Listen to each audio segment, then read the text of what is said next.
1 Samuel 13 today, and then 1 Samuel 14 next week. And they sort of serve as bookends to a very interesting story that I want you to sort of put yourself in. For many of us, we don't always understand that there are risks to following God, to obeying God. We often think that if we're following God, all is well. Not so much. And so I want to highlight that, but I also want to highlight some other things that I felt like the Lord sort of put on my spirit. So let's start to set this in motion. Let's start with 1 Samuel 10, even though the story is in 1 Samuel 13. And it's just one verse. This is Samuel talking to Saul. Saul is anointed king, and here is what he says to Saul. He says, "Then go down to Gilgal ahead of me. I will join you there to sacrifice burnt offerings and peace offerings. You must wait. You must wait 7 days until I arrive and give you further instructions. Go down to Gilgal ahead of me. I will join you and sacrifice burnt offerings and peace offerings. You must wait for 7 days until I arrive and give you further instructions." Okay, let's go to 1 Samuel 13, verse 1.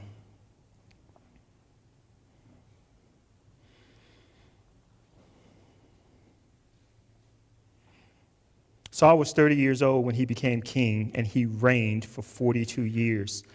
Saul selected 3,000 special troops from the army of Israel and sent the rest of the men home.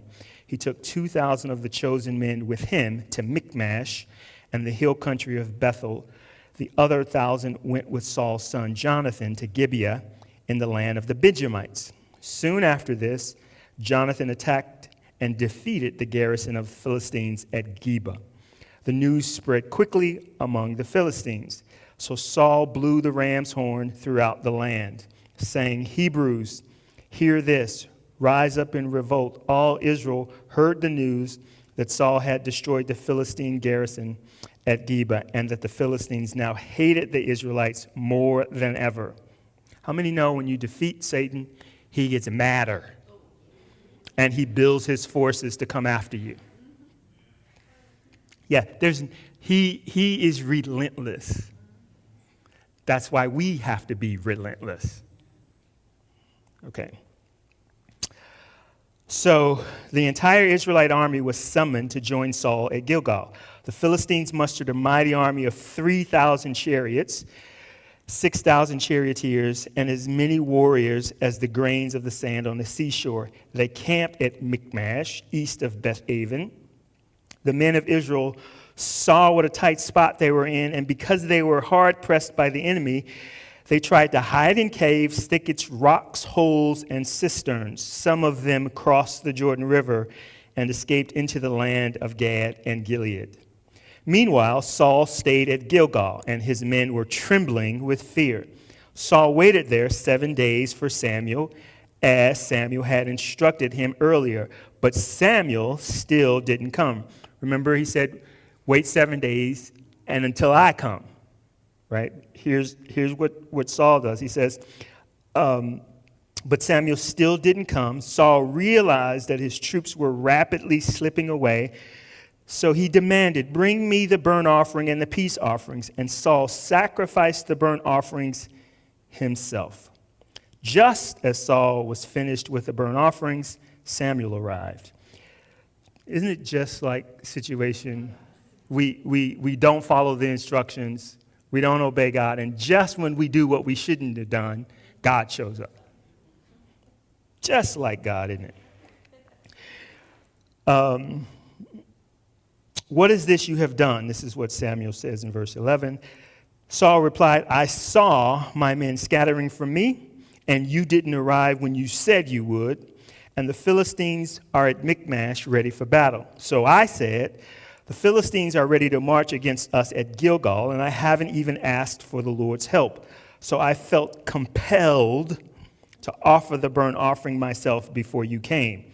How foolish, Samuel exclaimed. You have not kept the command the Lord your God gave you. Had you kept it, the Lord would have established your kingdom over Israel. How long? Forever. But now your kingdom must end, for the Lord has sought a man after his own heart. That's David. The Lord has already appointed him to be the leader of his people, because you have not kept the Lord's command. Samuel then left Gilgal, went on his way, but the rest of the troops went with Saul to meet the army. They went up from Gilgal to Gibeah into the land of Benjamin, where Saul counted the men who were still with him. He found only 600 were left. So out of 3,000, now he has 6,000. Saul and Jonathan and the troops with them were staying at Gibeah in the land of Benjamin. The Philistines set up their camp at Michmash. 3 raiding parties soon left the camp of the Philistines. One went north toward Ophrah and the land of Shual. Another went west to Beth-horon, and the third moved toward the border above the valley of Zeboim, near the wilderness. There were no blacksmiths in the land of Israel in those days. The Philistines wouldn't allow them for fear they would make swords and spears for the Hebrews. So whenever the Israelites needed to sharpen their plowshares, picks, axes, sickles, they had to take them to a Philistine blacksmith. The charge were as follows: 1/4 ounce of silver for sharpening a plowshare or pick, and the 1/8 ounce for sharpening an axe or making the point of an ox goad. So on the day of battle, none of the people of Israel had a sword or spear except for Saul and Jonathan. The pass at Michmash had meanwhile been secured by a contingent of the Philistine army. Okay, let's look at verse 6. The men of Israel saw what a tight spot they were in, and because they were hard pressed by the enemy, they tried to hide in caves, thickets, rocks, holes, and cisterns.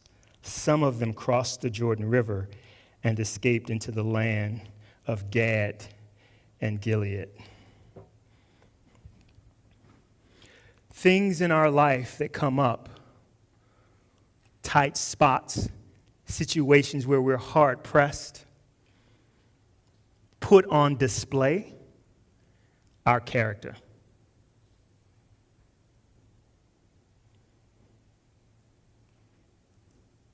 Difficulties that come into our life, those tight spots where we're pressed and pressed and pressed, those things put on display our character.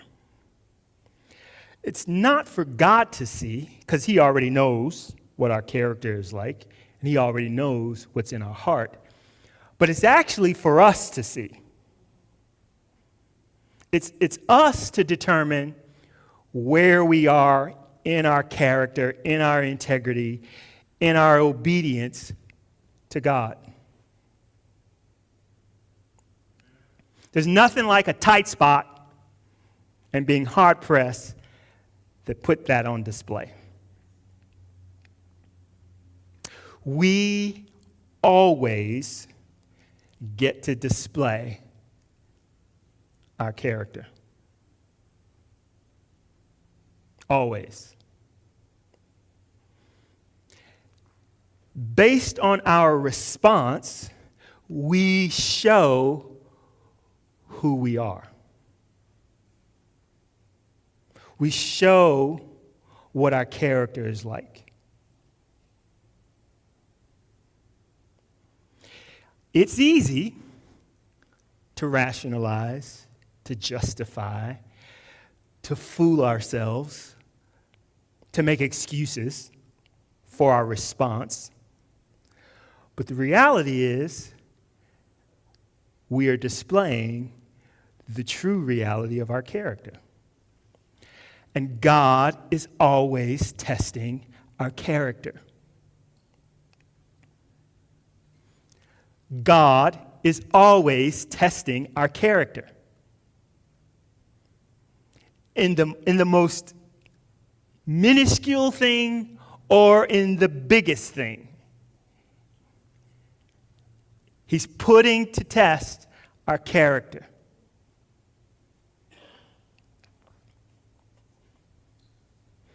Turn with me to Psalm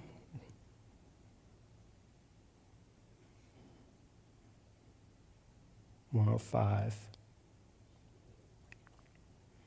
We can start in verse 16. He is God, called for a famine on the land of Canaan, cutting off its food supply. Then he sent someone to Egypt ahead of them, Joseph, whom he sold as a slave. They bruised his feet with fetters and placed his neck in an iron collar. Until the time came to fulfill his dreams, the Lord tested Joseph's character. Then Pharaoh sent for him and set him free. The ruler of the nation opened his prison door. Joseph was put in charge of all the king's household. He became ruler over all the king's possessions. He could instruct the king's aides as he pleased and teach the king's advisors. Verse 19 again. Until the time came to fulfill his dreams, the Lord tested Joseph's character. Until the time came for God to raise Joseph up into what he had been destined for, why he was sent to earth, what God had called him to, he tested his character. Our character is always being tested.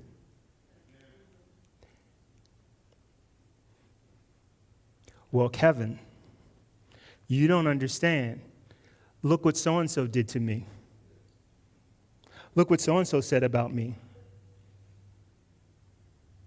Look how they treated me. They lied, they cheated. They treated me like dirt. True. Our character is always our responsibility.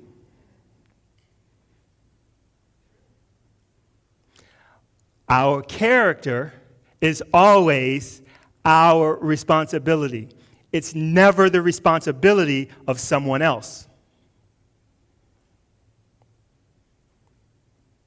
My response to how I've been treated, despite how badly and how poorly, my response based on the tight spots that I find myself in, about being hard pressed on every side, my character is my responsibility. It's never anybody else's. And God is testing my character to determine what he can bring me into. He's not testing your character to determine what he brings me into. He's testing my character to determine what he brings me into. If I'm not being brought into what he says that's for me, guess whose fault it is?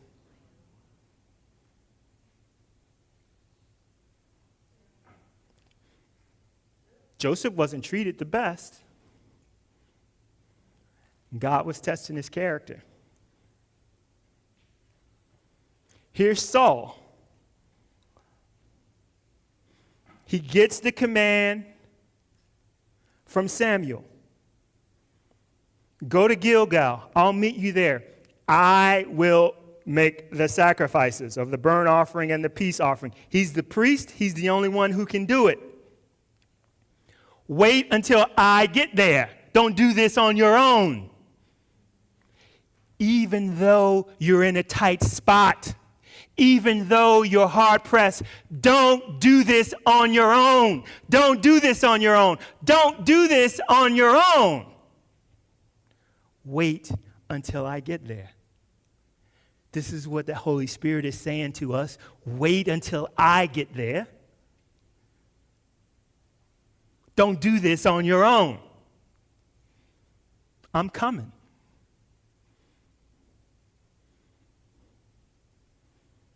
So here's a test of Saul's character.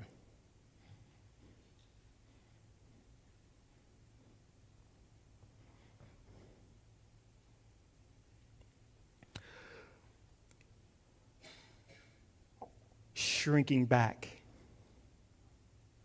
Fear will cause us to shrink back.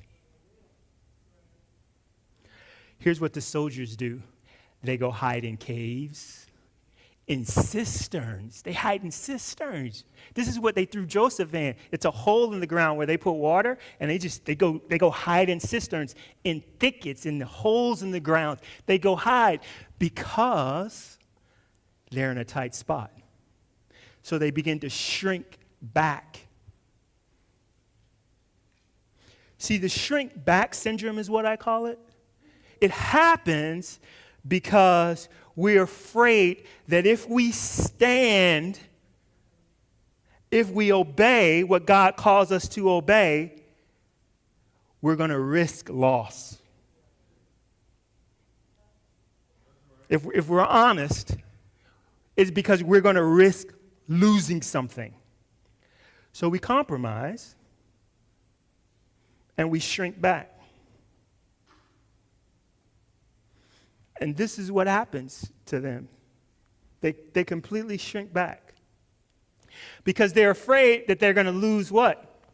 They're going to lose their lives, they're going to lose their families. Right? In that day, they didn't have like a standing army. Like if I'm a farmer, then I got to leave my farm and go be part of the army. Right? So I don't want to lose my family or my farm, so I'm not staying at the battle. No way. I'm going to go hide. I'm going to shrink back from what God called me to do and who God called me to be. I'm not going to be what he called me to be. I'm going to shrink back from that because I'm afraid that I might lose what I built, what I attained.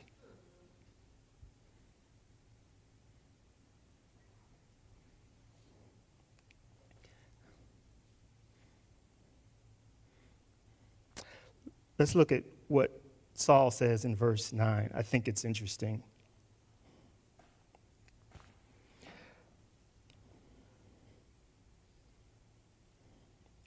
So he demanded, "Bring me the burnt offering and the peace offering."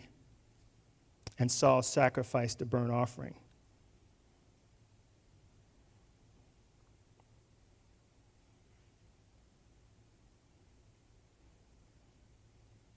Oh, so look at verse 12. So I said, "The Philistines are ready to march against us at Gilgal, and I haven't even asked the Lord's help. So I felt compelled to offer the burnt offering myself." Me. Well, where was God in all of this? I felt compelled to offer the burnt offerings myself before you came.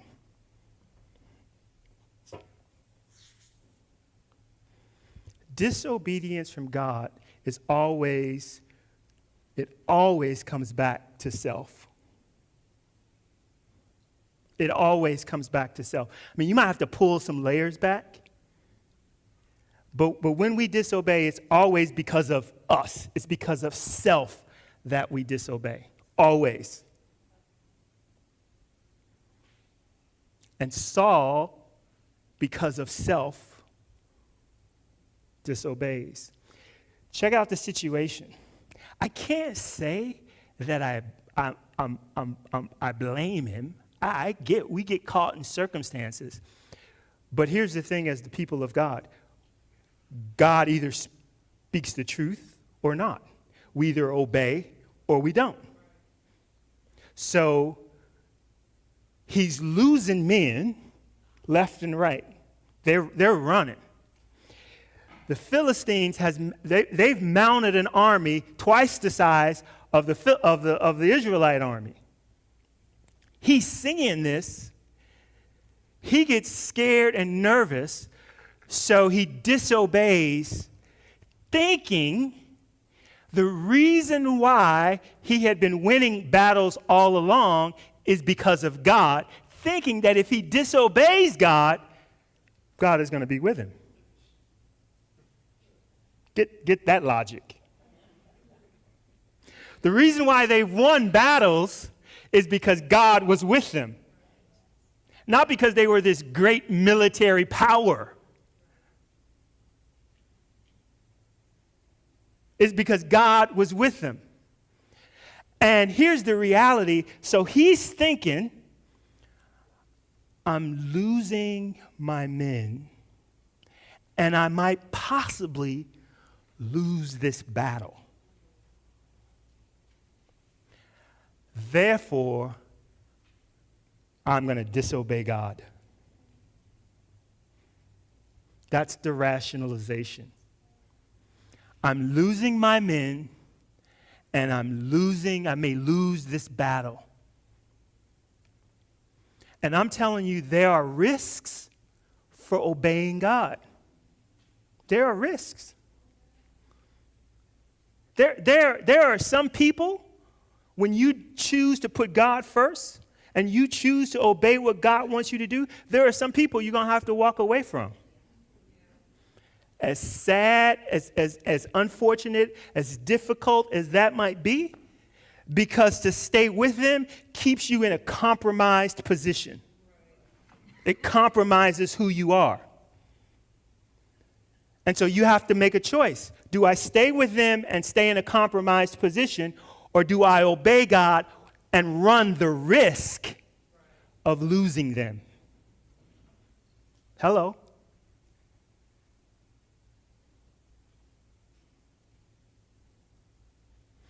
I may have to make some adjustments in some things in my life. I may actually lose some things in my life because of my obedience to God. And as difficult as that is, God is saying, are they going to make me Lord or not? Are they going to put me first or not? And he's watching and he's testing our character. Let's see, he's saying, let's see what they do. Let's see how they respond to being in a tight spot, to being hard pressed. Let's see. Here's the interesting thing. We don't ever fail a test. We get to retake. So when we don't pass the character test, there's another mountain that we get to go around. And God says, let's see if they get it this time. Let's see.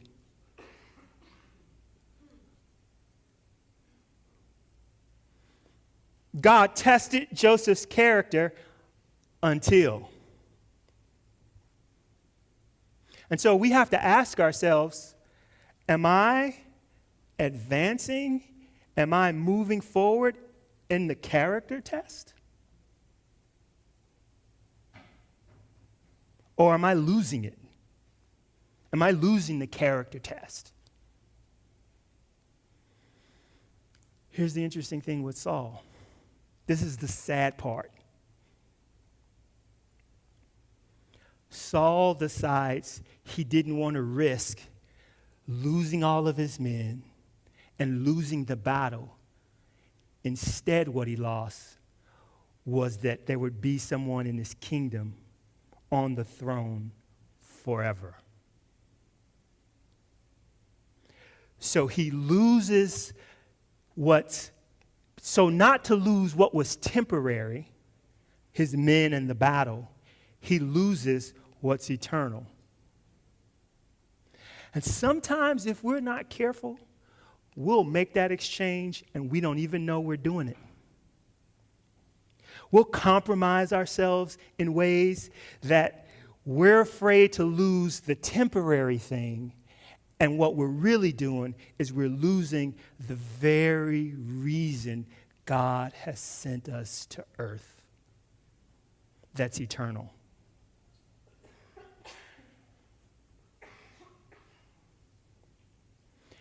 And what Saul puts on display is that he is unfit to be king. Now, this is the sad part.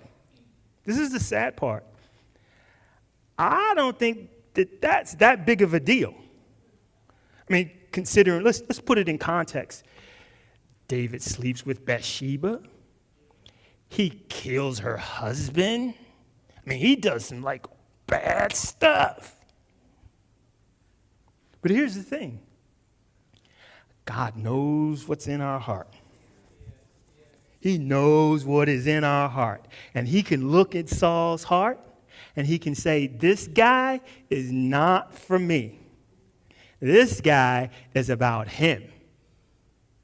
And we see that play out in the scriptures.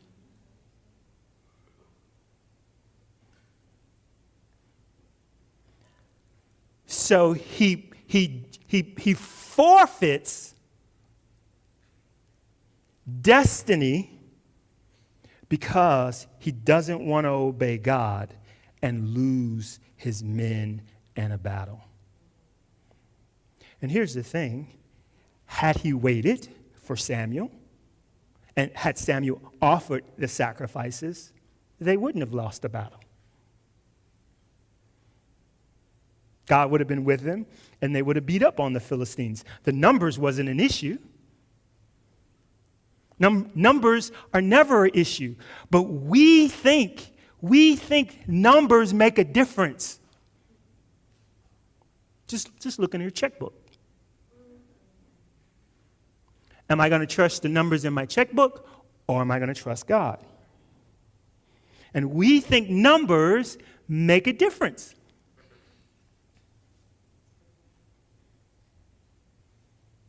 And so we shrink back.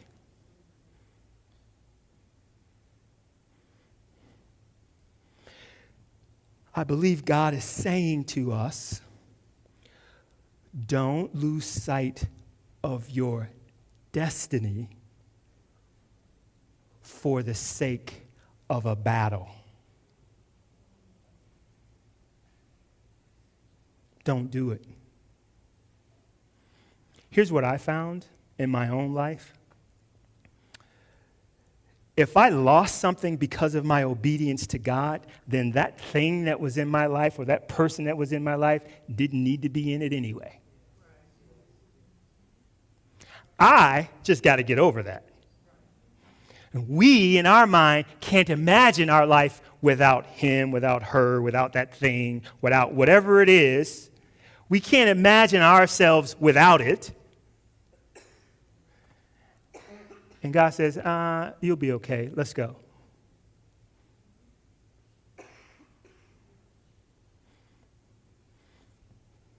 He was king. Saul was king for 40 years. Do you realize how many battles he was going to have with the Philistines? In fact, there is a season. Every year there's a season where you just go fight. Just like there's the holiday season, the fall season, the spring season. There was a fighting season. So everybody knows these 3 months of the year we go fight. So he had at least 40-something battles with the Philistines. They were the arch enemy of Israel.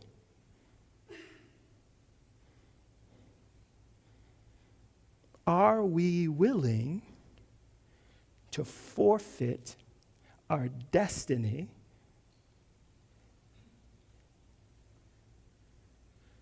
because of a few things? How we respond to that puts our character on display. Our character, you'll hear me say it all the time, determines our capacity. Our capacity determines how much God can pour into us. because we're not willing to make whatever changes. We're not willing to run the risk of loss by obeying God. We're not willing to make whatever changes and sacrifices that we need to make so that God can work in us what he needs to work in us so that we can be who he says we need to be.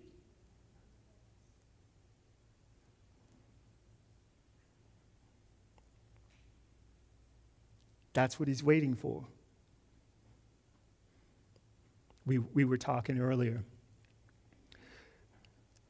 God actually does. He actually does want us to progress. He's waiting for us to hoist our sail so that his wind can blow us downriver. See, there's the wind, the Holy Spirit. There's the wind of God who wants to breathe on us. He's waiting for us to hoist our sail. This process of hoisting our sail has to do with character development.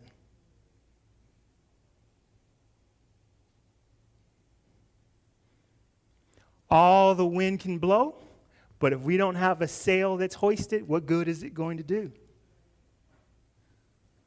And so we have to make sure that our prayer is the right prayer.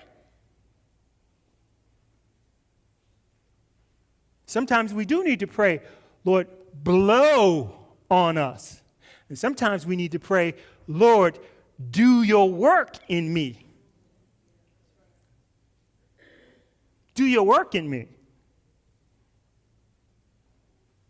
So that when you blow on me, I'm moving.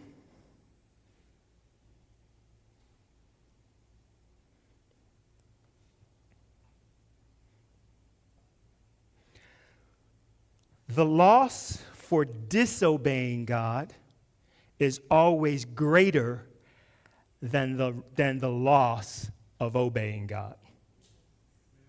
Did you get that? The loss for disobeying him, what we lose because we disobey, that's way greater than the loss for obeying him. I know we don't always think so, because we're in a tight spot and we're being hard pressed. This is why we have to be at peace. Because what peace does is it allows us to see beyond the current set of circumstances. It allows us to see much further down the road. But when we're not at peace and we're anxious, we make all kinds of decisions.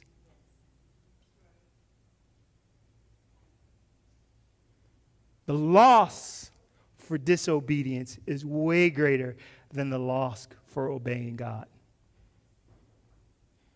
Always.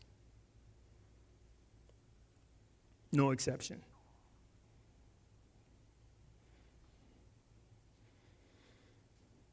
If our character isn't where God needs it to be,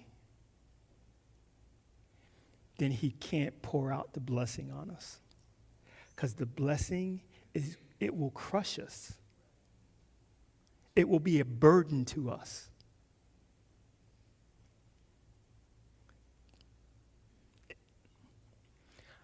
I know we think we can handle it.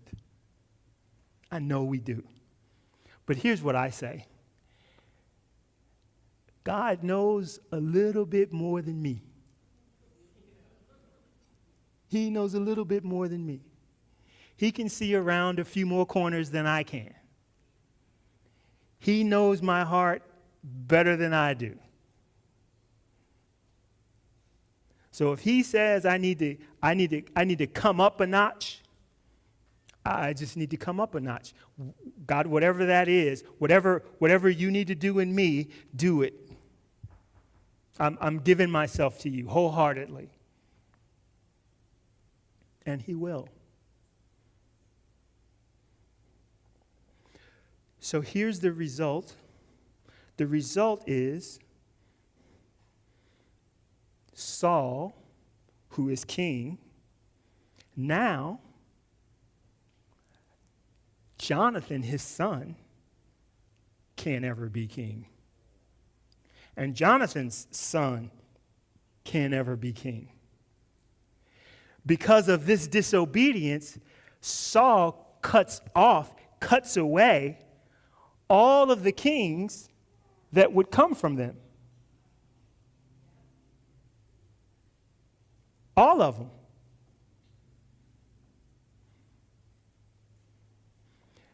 And while that may not be on our mind at the time,